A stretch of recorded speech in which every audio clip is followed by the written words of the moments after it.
નમસ્કાર, ન્યૂઝ 18 ગુજરાતીમાં આપનું સ્વાગત છે। આપની સાથે હું છું કોમલ। સમાચારોની શરૂઆત કરીએ તો પીએમ આવાસ પર ઉચ્ચ સ્તરીય બેઠક અને રક્ષા મંત્રી રાજનાથ સિંહ આ બેઠકમાં હાજર છે। તો એનએસએ અજીત ડોભાલ પણ આ બેઠકમાં હાજર જોવા મળી રહ્યા છે। સીડીએસ અનિલ ચૌહાણ પણ બેઠકમાં હાજર। ત્રણેય સેનાના પ્રમુખ પણ આ બેઠકમાં હાજર છે અને મહત્વપૂર્ણ બેઠક કરવામાં આવી રહી છે। તો સીડીએસ અનિલ ચૌહાણ પણ આ બેઠકમાં હાજર છે। તો ત્રણેય સેનાના પ્રમુખો પણ આ બેઠકમાં હાજર છે। ઉચ્ચ સ્તરીય બેઠક કરવામાં આવી રહી છે। પીએમ આવાસ પર આ ઉચ્ચ સ્તરીય બેઠક કરવામાં આવી રહી છે। तो दिल्ली थी संवाददाता संदीप बोल जुड़ाई गया है। अभी जो बैठक चल रही है उच्च स्तरीय, क्या अभी अपडेट मिल रहा है? देखिए, ये पहली बार है उस घटना के बाद, यानी कि पहलगांव की घटना के बाद पहली बार है जब प्रधानमंत्री नरेंद्र मोदी के साथ तीनों सेना के प्रमुख हैं, सीडीएस हैं और रक्षा मंत्री और एनएसए डोभाल है। और अभी कुछ उनको ब्रीफ किया जा रहा है। तस्वीरें साझा की है और उस तस्वीर साझा करने के बाद कहा गया है कि एक हाई लेवल मीटिंग है। जाहिर सी बात है कि कुछ ऐसा जो पीएम को ब्रीफ किया गया है, ब्रीफ किया जा रहा है, हो सकता है कोई एक्शन लिया गया हो। हालांकि अभी तक किसी तरीके की कोई जानकारी सामने नहीं आई है, लेकिन ये अपने आप में बहुत महत्वपूर्ण है क्योंकि अब तक पुलवामा माफ कीजिएगा पहलगांव अटैक के बाद इस तरीके की हाई लेवल मिलिट्री की मीटिंग जो है वो प्रधानमंत्री के साथ नहीं हुई थी और अब वो मीटिंग हो रही है। तो इंतजार करना पड़ेगा कि आखिर मीटिंग में हुआ क्या, किस तरीके की चीजें पीएम को ब्रीफ की गई। और जाहिर सी बात है कि अगर मिलिट्री एक्शन की अगर हम लोग बात करें तो इसका भी खुलासा जो है वो बाद में सरकार की तरफ से किया जा सकता है, अगर इसमें इस तरीके की बातें या इस तरीके का ब्रीफिंग उनको किया जा रहा है। जी संदीप, सारी जानकारी के लिए आपका धन्यवाद। समाचाરમાં આગળ વધીએ તો મહેસાણામાં લગ્ન દરમિયાન માથાકૂટ સર્જાઈ અને વડનગરના અર્જુન બારી વિસ્તારમાં માથાકૂટ થઈ। વાહનોમાં તોડફોડ કરવામાં આવી, એક કાર સળગાવી અને માથાકૂટમાં બે લોકોને ઈજા પહોંચી। તો બે ટોળા વચ્ચે માથાકૂટમાં મારામારી થઈ। સમગ્ર મામલે બંને તરફે ફરિયાદીની તજવીજ પણ હાથ ધરવામાં આવી છે। તો ફરિયાદ નોંધવામાં આવી છે। મહેસાણામાં લગ્ન દરમિયાન માથાકૂટ થઈ હોવાની ઘટના બની છે। संवाददाता केतन अमारी साथे जोड़ाई गया है। केतन, माथाकूटनो आखो मामलो सामे आव्यो छे, आखिर कया कारणोसर आखी माथाकूट सर्जाई हती, शुं अपडेट? ચોક્કસથી કોમલ જણાવી દેવું કે મહેસાણામાં વડનગરના અર્જુનબારી વિસ્તારમાં આ માથાકૂટની જે ઘટના હોય છે તે સામે આવી છે। માથાકૂટમાં બે લોકોને ઈજા અને એક ગાડી સળગાઈ દેવાની જે ઘટના હોય છે તે પણ જોવા હોય છે। એક ગાડી સળગાવી અને એક ગાડીમાં તોડફોડ પણ કરવામાં આવી છે। સમગ્ર મામલે હાલમાં બે જે ટોળા હોય છે તે પોલીસ સ્ટેશન ખાતે ફરિયાદ નોંધવાની જે તજવીજ હોય છે તે તજવીજ હાથ કરવામાં આવી છે। લગ્ન દરમિયાન આ માથાકૂટ થઈ હોય તેવી પ્રાથમિક માહિતી હાલમાં મળી રહી છે। જી કેતન, સમગ્ર માહિતી બદલ આપનો આભાર। આ તરફ ગરમીને લઈ હવામાન વિભાગ દ્વારા મોટી આગાહી કરવામાં આવી છે। સૌરાષ્ટ્ર કચ્છમાં હીટવેવની આગાહી, કચ્છ, રાજકોટ, મોરબી, સુરેન્દ્રનગરમાં હીટવેવની આગાહી। તો રાજકોટમાં ગરમીનું ઓરેન્જ એલર્ટ જારી કરવામાં આવ્યું છે।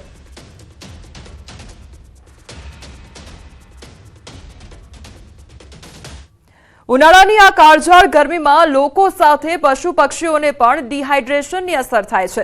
ત્યારે જીવદયા ચેરિટેબલ ટ્રસ્ટ દ્વારા અબોલ પશુ પક્ષીઓ માટે ખાસ સારવાર આપવામાં આવે છે। જૂનાગઢ શહેરના હીરાપન્ના કોમ્પ્લેક્સ ખાતે પક્ષીઓ માટે એક મિની હોસ્પિટલ અને આઇસોલેશન વોર્ડ તૈયાર કરવામાં આવ્યો છે, જ્યાં ડિહાઇડ્રેશનની અસરથી ઘાયલ થયેલા પક્ષીઓને રાખવામાં આવ્યા છે।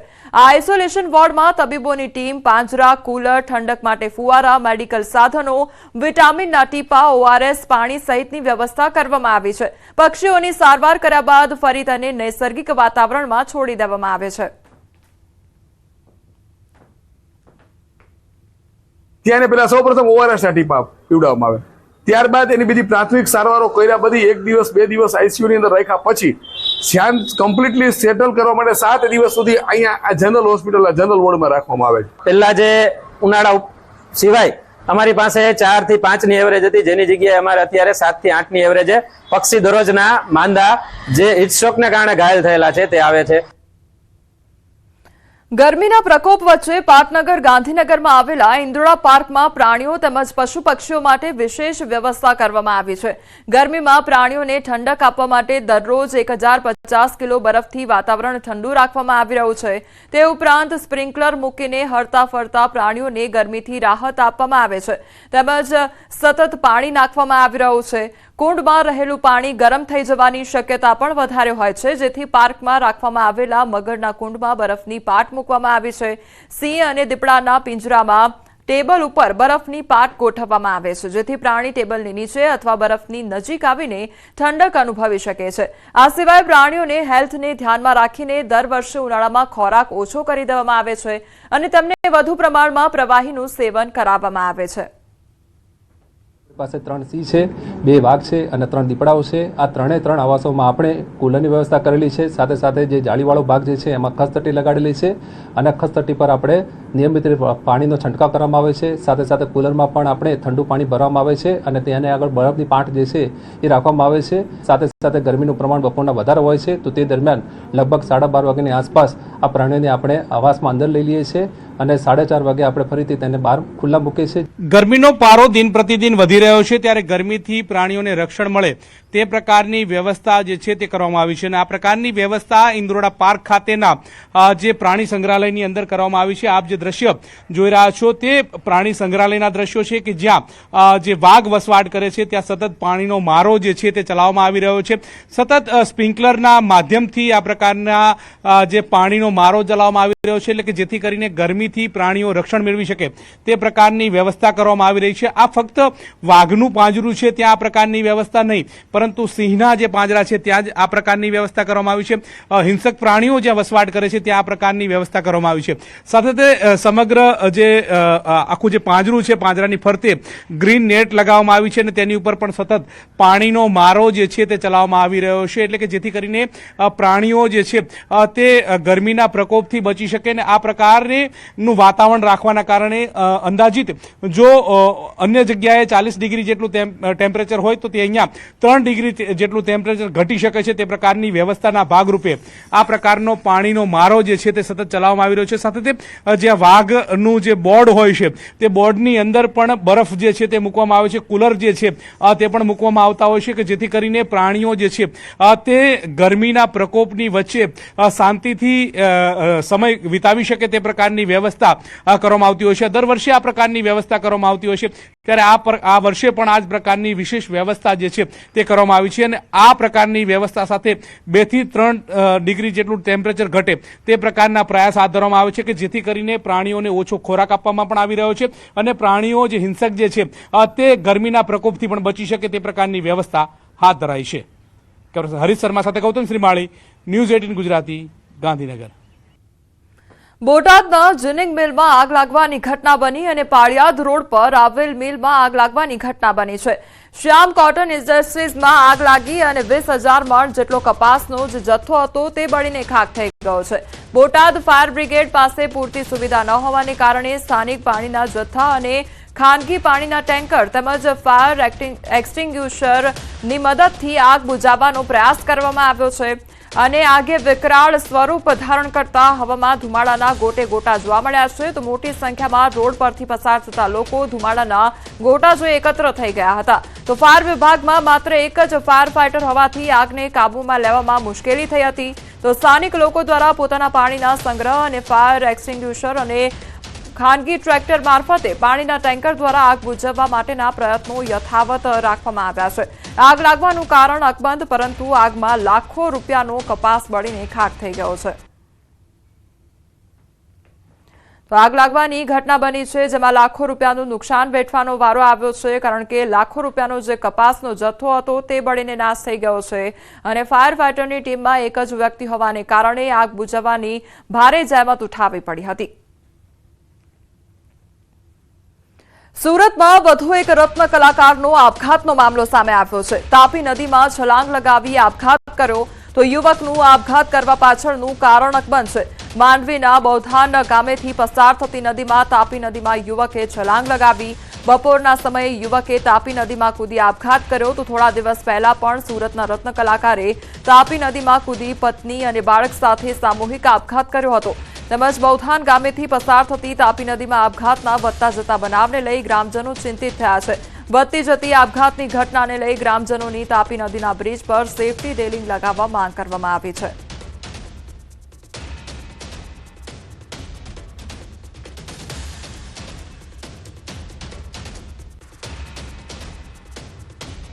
હવે આગળ વાત કરીશું ઓપરેશન ચંડોળા વિશે.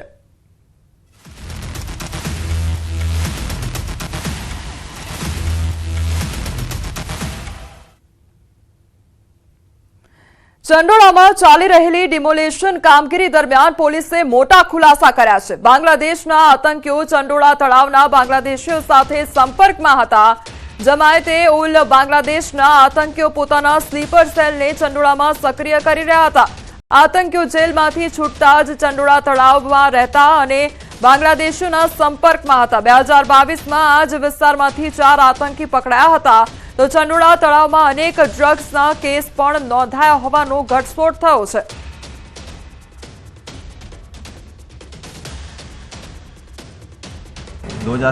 में इसी इलाके से गुजरात एटीएस ने 4 आतंकवादी पकड़े थे जो अलकायदा इंडिया सब कॉन्टिनेंट के साथ उनका संपर्क था और वो देश के विरुद्ध एक मोटा कावतरू रच रहे थे और उसकी तपास अभी एनआईए कर रही है. इसके साथ साथ ऐसा भी इनपुट अहमदाबाद शहर पुलिस, गुजरात एटीएस और इंटेलिजेंस ब्यूरो के पास है कि जो जेएमबी जमाते उल मुजाहिदीन बांग्लादेश के बहुत सारे आतंकवादी जेल से छूट गए हैं और वो कोशिश कर रहे हैं कि यहाँ पे अलग अलग देश के अलग अलग शहरों में उनका सिंपैथाइज़र या स्लीपर सेल क्रिएट हो. उसके अलावा मैं बताना चाहूँगा कि चंडोला तालाब में पिछले अगर 6 महीने का हम फिगर्स लें तो अहमदाबाद क्राइम ब्रांच ने 2 मोटे केस ड्रग्स के किए हैं. મંગળવારનો દિવસ ચંડોળા તળાવની આસપાસ ગેરકાયદેસર રહેતા લોકો માટે અમંગળ સાબિત થયો છે. અમદાવાદના બાંગ્લાદેશી ઘૂસણખોરો પર ગુજરાત પોલીસ દ્વારા સૌથી મોટી કાર્યવાહી હાથ ધરાઈ છે. ગેરકાયદેસર બાંગ્લાદેશીઓને ડિપોર્ટ કરવાની સાથે શહેરમાંથી તેમના મૂળિયા જ ઉખેડી દેવાની કામગીરી હાથ ધરાઈ છે. તો અમદાવાદના મિની બાંગ્લાદેશ તરીકે ઓળખાતા ચંડોળા તળાવ વિસ્તારમાં બુલડોઝર ચલાવવામાં આવી રહ્યું છે. અડધી રાત્રે જ આ માટે એક્શન પ્લાન તૈયાર કરવામાં આવ્યો છે. ચુસ્ત સુરક્ષા વ્યવસ્થા ગોઠવવામાં આવી છે. 2000 પોલીસ કર્મીઓને તૈનાત કરવામાં આવ્યા. ડિમોલેશનની કામગીરી હાથ ધરવા માટે 60 જેસીબી અને 60 ડમ્પરોનો ખડકલો કરવામાં આવ્યો. શહેર પોલીસ, સ્પેશિયલ ક્રાઇમ બ્રાન્ચની ટીમ તેમજ એએમસીના અધિકારીઓની હાજર રહ્યા. મેગા ડિમોલેશન હાથ ધરવામાં આવ્યું. ન માત્ર ઘૂસણખોરો પરંતુ ઘૂસણખોરીમાં મદદ કરનારાઓ ઉપર પણ તવાઈ બોલાવવામાં આવી છે. ગુજરાત પોલીસ દ્વારા સૌથી મોટું ઓપરેશન હાથ ધરવામાં આવ્યું છે અને બાંગ્લાદેશીઓના બોગસ ડોક્યુમેન્ટ તૈયાર કરવામાં અને વસવાટ કરાવવામાં મદદ કરનાર મહેબૂબ પઠાણના 2012ના ફાર્મ હાઉસને પણ જમીનદોસ્ત કરી દેવામાં આવ્યું છે. ચંડોળા તળાવ વિસ્તારની અંદર વહેલી સવારથી જ જે પ્રકારે ગેરકાયદેસર દબાણો છે તે તોડી પાડવાની કામગીરી શરૂ કરવામાં આવી હતી. દિવસ દરમિયાન આ કામગીરી શરૂ હતી અને અનેક જે ગેરકાયદેસર દબાણો હતા તે તોડી પાડવામાં આવ્યા હતા. જો કે આજે આ કામગીરી છે લગભગ સાંજના 5:30 વાગ્યા સુધી ચાલી હતી. 5:30 વાગ્યા સુધીની આ કામગીરી દરમિયાન જે ખાસ કરીને જોઈ શકાય છે હાલમાં આજે જેસીબી મશીનો છે તેનો કાફલો હવે પરત જઈ રહ્યો છે અને આવતીકાલે ફરી આ કામગીરી છે તે શરૂ કરવામાં આવશે. બીજી તરફ આપ દ્રશ્યની અંદર જોઈ શકો છો અહીં મોટી સંખ્યામાં પોલીસ કાફલો પણ તૈનાત કરવામાં આવ્યો હતો. એટલે કોઈપણ પ્રકારની કાયદો અને વ્યવસ્થાની પરિસ્થિતિ કથળે નહીં તેની ખાસ તકેદારી રાખવામાં આવી હતી અને તેને જ ધ્યાનમાં રાખીને એસઆરપી, ક્રાઇમ બ્રાન્ચ સહિત લોકલ પોલીસ છે તેઓનો કાફલો અહીં તૈનાત કરવામાં આવ્યો હતો. દિવસ દરમિયાન કામગીરી લગભગ સાંજના 5:30 વાગ્યા સુધી આ દબાણ હટાવવાની કામગીરી ચાલુ રાખવામાં આવી હતી. કેમેરામેન શ્રેણિક મહેતા સાથે ઋત્વિજ સોની, ન્યૂઝ 18 ગુજરાતી, અમદાવાદ. મોરબી ઝૂલતા પુલ દુર્ઘટના કેસમાં જયસુખ પટેલને ઝટકો અને જયસુખ પટેલ સહિતના આરોપીઓએ કરેલ ડિસ્ચાર્જ અરજી રદ કરવામાં આવી છે. તો સરકારી વકીલ તેમજ પીડિત પરિવારોની દલીલોને ધ્યાનમાં લઈ મોરબી કોર્ટ દ્વારા ચુકાદો સંભળાવવામાં આવ્યો છે. પીડિત પરિવારે આરોપીઓની ડિસ્ચાર્જ અરજી રદ કરવા માટે અરજી કરી હતી. જયસુખ પટેલ સહિતના આરોપીઓને આ કેસમાં પોતે નિર્દોષ છે, જેથી તેઓને આરોપ મુક્ત કરવામાં આવે તેવી અરજી કરવામાં આવી હતી. આ કેસની અંદર દરેક આરોપીનો સીધો રોલ છે, જે નામદાર ગુજરાત હાઈકોર્ટે પણ અનેકવાર ઠરાવી દીધેલું છે. અમારી જે રજૂઆત હતી એ નામદાર કોર્ટે માની છે. અમે જે જજમેન્ટ રજૂ કર્યા એ પણ જજમેન્ટ નામદાર કોર્ટે માન્યા છે. અને ઓવરઓલ નૈતિક જવાબદારીમાંથી ઓરેવા ગ્રુપ ઓફ કંપની આમાંથી છટકી શકે નહીં, કેમ કે એમણે જે રિપેરિંગનું કામ દેવપ્રકાશ સોલ્યુશનને આપ્યું હતું એ દેવપ્રકાશ સોલ્યુશન કોઈ માન્ય સંસ્થા નથી કે માન્ય એમની કોઈ ફર્મ નથી કે જેનો અનુભવ હોય આ પ્રકારના બ્રિજ રિપેર કરવાનો. મોરબીમાં 14 લોકોને ફૂડ પોઈઝનિંગની અસર સર્જાઈ છે. એક જ પરિવારના 14 સભ્યોને ફૂડ પોઈઝનિંગની અસર થઈ તો માળિયા મિયાણામાં 14 લોકોને ફૂડ પોઈઝનિંગ થયું અને ગઈકાલે નોનવેજ ખાધા બાદ સવારે તબિયત લથડી હતી. તમામને પ્રથમ માળિયા મિયાણા પ્રાથમિક આરોગ્ય કેન્દ્ર અને બાદમાં મોરબી સિવિલ હોસ્પિટલ ખાતે ખસેડવામાં આવ્યા. હાલ તમામ 14 લોકોની તબિયત સ્થિર જોવા મળી રહી છે. મને સોનિયા દીધા, સોનિયામાં ઘરે આવીને અમે બાવીને દઈ દીધું, તું બનાવી નાખ, શાક બનાવી નાખ્યો અને બપોરે અમે ખાધો. વધુ એક સરકારી અનાજ કૌભાંડનો પર્દાફાશ થયો છે અને છોટાઉદેપુરમાં સરકારી અનાજ કૌભાંડ સામે આવ્યું. સસ્તા અનાજની દુકાનનો તુવેરદાળનો જથ્થો મળી આવ્યો. 330 કિલો તુવેરદાળનો જથ્થો ઝડપાયો તો 2 કારમાં લઈ જવાતો હતો. આ તુવેરદાળનો જથ્થો સ્થાનિકોએ તુવેરદાળનો જથ્થો ઝડપી પોલીસને સોંપ્યો હતો. તો વાહન ઝડપનાર સ્થાનિક લોકો તો ત્યાં સુધી કહી રહ્યા છે કે અમને કેટલાક દિવસથી તુવેરદાળનો જથ્થો મળ્યો નથી અને અહીં બારોબાર સગેવગે કરવામાં આવી રહ્યો હોવાનો આરોપ લગાવવામાં આવ્યો હતો. ગરીબોને અનાજ આપવામાં નથી આવતું. 5 જણ હોય ને તો અમારે ક્યારેક કોઈક મહિનામાં અમને 10 કિલો ચોખા અને 10 કિલો ઘઉં આપી દે છે. તો શું માંગણી તમારી? અમારી માંગણી તો આને જેમ બને તેમ અમારે આને કાયદેસરનો છૂટો કરવામાં આવે. બંને ગાડી અમારું જે જપ્તે થાય અને સરકારનું નિયમ મુજબ આ ગાડીઓને કાયદેસરની કાર્યવાહી થાય એ અમારી માંગ છે. ભાજપે નવા જિલ્લા પ્રમુખોની જાહેરાત કરી અને વડોદરા ભાજપના નવા પ્રમુખ બન્યા રસિક પ્રજાપતિ. પૂર્વ મંત્રી ભૂપેન્દ્રસિંહ ચુડાસમાએ નામ જાહેર કર્યું તો પોરબંદર જિલ્લા ભાજપ પ્રમુખ તરીકે ડોક્ટર ચેતના તિવારીની વરણી કરવામાં આવી છે.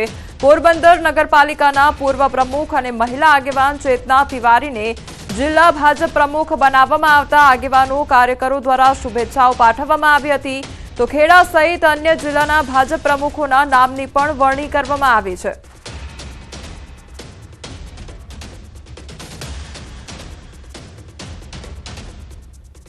ડાંગના સુબીર તાલુકાના જુનેર ગામે ખ્રિસ્તી સમાજ દ્વારા આયોજિત આત્મિક જાગૃતિ કાર્યક્રમમાં હિન્દુ સંગઠનોએ હોબાળો મચાવ્યો હતો. હિન્દુ સંગઠનોએ કાર્યક્રમના આયોજકો પર ધર્મ પરિવર્તન કરાવવાના આરોપ સાથે વિરોધ નોંધાવ્યો હતો. તો પોલીસના જણાવ્યા મુજબ આ કાર્યક્રમમાં આવી કોઈ પ્રવૃત્તિની મંજૂરી આપવામાં આવી નહોતી. કોઈ અનિચ્છનીય બનાવ ન બને તે માટે બંદોબસ્તમાં સામેલ પોલીસે તમામ કાર્યકરોની અટકાયત કરી મામલો થાળે પાડ્યો હતો.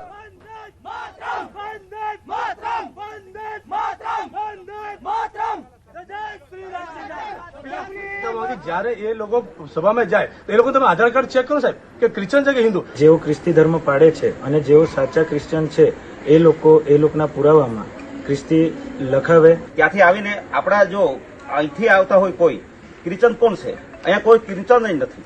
આદિવાસીને ક્રિશ્ચન કરતા છે એ લોકો. એના માટે અમે સખત વિરોધ છે અમારે. હું મારા જે આદિવાસી ભાઈઓને જે પણ જે જાય છે, ચર્ચમાં જાય છે, આવા મિટિંગોમાં જાય છે, એ ખુદ સમજે કે આપણી પ્રકૃતિ શું છે. પ્રકૃતિના માધ્યમથી આપણે પરમાત્મા સુધી પહોંચાય છે. આયોજકોને તમામ બોલાવીને મિટિંગ લેવામાં આવી હતી. લગભગ 50 થી 60 જેટલા આગેવાનો, કાર્યક્રમના સંચાલકો એ બધા ત્યાં આવેલા હતા અને એમની સાથે મિટિંગ લઈને એમને કોઈ પણ જાતની ધર્મ પરિવર્તન કે ગેરકાયદેસર પ્રવૃત્તિ નહીં થાય એની સતત સૂચનાઓ આપવામાં આવી હતી. ભરૂચ અંકલેશ્વરને મહાનગરપાલિકાનો દરજ્જો આપવાની માંગ ઉઠી છે। જિલ્લા ભાજપ પ્રમુખ પ્રકાશ મોદીએ મુખ્યમંત્રી ભૂપેન્દ્ર પટેલને પત્ર લખી રજૂઆત કરી। પ્રધાનમંત્રી નરેન્દ્ર મોદી જ્યારે ગુજરાતના મુખ્યમંત્રી હતા ત્યારે તેમણે ભરૂચ અને અંકલેશ્વરને ટ્વિન સિટી બનાવવાની જાહેરાત કરી હતી, પણ આ પ્રોજેક્ટ અભરાઈ પર ચડી ગયો હતો। 2011માં ભરૂચને મહાનગરપાલિકાનો દરજ્જો મળે તેવી પ્રબળ સંભાવના હતી, પરંતુ તે સમયે બોર્ડાની જાહેરાત કરવામાં આવી રહી હતી અને રાજ્યમાં અનેક નગરપાલિકાઓને મહાનગરપાલિકાઓ બનાવી દેવામાં આવી છે, પણ ભરૂચને મહાનગરપાલિકા ન બનાવાતા સ્થાનિકોમાં રોષ છે। ત્યારે ભરૂચ જિલ્લા ભાજપ પ્રમુખ પ્રકાશ મોદીએ કેટલાક તથ્યો સાથે ફરી એક વખત ભરૂચને મહાનગરપાલિકાનો દરજ્જો આપવાની રજૂઆત કરી છે। કેમ કે ભરૂચની વસ્તી પણ ભરૂચ અંકલેશ્વરની 5,75,000 જેવી થવા જઈ રહી છે, એટલે અમારી માંગ છે કે ભરૂચને મહાનગરપાલિકા બનાવવામાં આવે। વાપીમાં તંત્રએ કડક હાથે કામ લીધું છે। રહેણાંક વિસ્તારમાં ચાલતી ભંગારિયા પ્રવૃત્તિ સામે હવે વાપી મહાનગરપાલિકાએ લાલ કરી છે આંખ અને મનપાના રહેણાંક વિસ્તારમાં જોખમી રીતે રહેણાંક વિસ્તારમાં ચાલતી ભંગારિયા પ્રવૃત્તિ સામે પ્રતિબંધ મૂક્યો છે અને આવા ભંગારના ગોડાઉનોને રહેણાંક વિસ્તારની બહાર ખસેડવા અલ્ટિમેટમ આપવામાં આવ્યું છે। તો આથી ભંગારિયા પ્રવૃત્તિ કરતા લોકોમાં ફફડાટ વ્યાપ્યો છે। મહત્વનું છે કે વાપી અને આસપાસના વિસ્તારમાં નાના મોટા 5,000થી વધુ ઉદ્યોગ ધંધા ધમધમી ઉઠી રહ્યા છે, ત્યારે આ ઉદ્યોગોને કારણે તેમાંથી નીકળતા પ્લાસ્ટિક, પેપર, કેમિકલ સહિતના ઇન્ડસ્ટ્રીયલ વેસ્ટના નિકાલ માટે મોટા પ્રમાણમાં ભંગારનો વ્યવસાય પણ ફૂલ્યો ફાલ્યો છે। અત્યાર સુધી ભંગારિયા પ્રવૃત્તિ પર કોઈ નિયંત્રણ નહીં હોવાને કારણે રહેણાંક વિસ્તારમાં પણ આ ભંગારિયા પ્રવૃત્તિ મોટા પાયે ચાલતી હતી। વર્ષ દરમિયાન આગના અનેક બનાવો ધ્યાને આવતા આખરે તંત્રએ હવે રહેણાંક વિસ્તારમાં ચાલતી ભંગારિયા પ્રવૃત્તિ પર રોક લગાવી છે। ઘણીવાર ભંગારના ગોદાઉનમાં બહુ વાર આગ લાગેલી છે, આજુબાજુમાં બી આજે એક ન્યુસન્સ પ્રવૃત્તિ બી થઈ જાય અને જાનનું જોખમ બી થઈ જતું હતું। હવે આ જે ભંગારના ગોડાઉન છે અને તાતી જરૂરત હતી કે એને આપણે રેસિડેન્શિયલ ઝોનમાંથી એમને બહાર લઈ જાય, અને કારણ કે રેસિડેન્શિયલ ઝોનમાં એમના ગોડાઉન ભંગારના ગોડાઉન જે હતા એના આજુબાજુમાં કઈ જગ્યાએ આંગણવાડી હતી, સ્કૂલો હતી, હોસ્પિટલ હતી, તો એ ફ્યુચરમાં મોટું જોખમ થઈ શકે તેવું હતું। આ પ્રકારના વિસ્તારમાં જ્યાં લોકો રહેતા હોય, રહેણાંકની ઝોન હોય, એ કોઈ પણ રીતે રેગ્યુલરાઇઝ થઈ શકે નહીં। આ લોકો જે ઇમ્પેક્ટમાં પણ અપ્લાય કરે તો પણ રેગ્યુલરાઇઝ નહીં થઈ શકે, કારણ કે આ ઝોન રેઝિડેન્શિયલ માટે છે, આ પ્રકારની પ્રવૃત્તિ માટે ઝોન જ નથી, એટલે રેગ્યુલરાઇઝ પણ નહીં થઈ શકે। આને હવે દૂર કરવું જ પડશે। રાજકોટ મહાનગરપાલિકાની બેદરકારીના કારણે ગરીબોની રોજીરોટી સમાન લારીઓ કાટ ખાઈ રહી છે। રાજકોટ મહાનગરપાલિકાના દબાણ શાખાના ગોડાઉનમાં મોટી સંખ્યામાં લારીઓ સડી રહી છે, તો યોગ્ય સમયે નિકાલ ન કરતા ગરીબોની રોજીરોટી સડી રહી છે। દબાણ શાખા દ્વારા કેટલીક જગ્યાઓ પર તપાસ હાથ ધરી રેકડીઓ જપ્ત કરાતી હોય છે, જો કે તેમનો યોગ્ય નિકાલ ન કરતા આ રેકડીઓ ભંગાર બની ગઈ હોય તેવું જોવા મળી રહ્યું છે।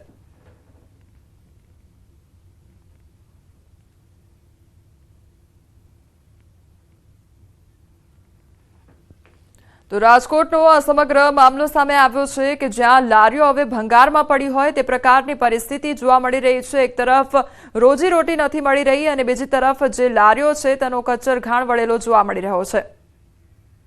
પીએમ આવાસ પર ઉચ્ચ સ્તરીય બેઠક અને રક્ષામંત્રી રાજનાથસિંહ હાજર, તો એનએસએ અજીત ડોભાલ પણ આ બેઠકમાં હાજર છે। સીડીએસ અનિલ ચૌહાણ બેઠકમાં હાજર જોવા મળી રહ્યા છે, તો ત્રણેય સેનાના પ્રમુખ પણ આ બેઠકમાં હાજર જોવા મળી રહ્યા છે। તો ઉચ્ચ સ્તરીય બેઠકનું આયોજન કરવામાં આવ્યું છે અને આ બેઠકમાં મહત્વપૂર્ણ મુદ્દાઓ પર ચર્ચા કરવામાં આવશે, કારણ કે સીડીએસ અનિલ ચૌહાણ આ બેઠકમાં હાજર છે, એનએસએ અજીત ડોભાલ પણ આ બેઠકમાં હાજર છે।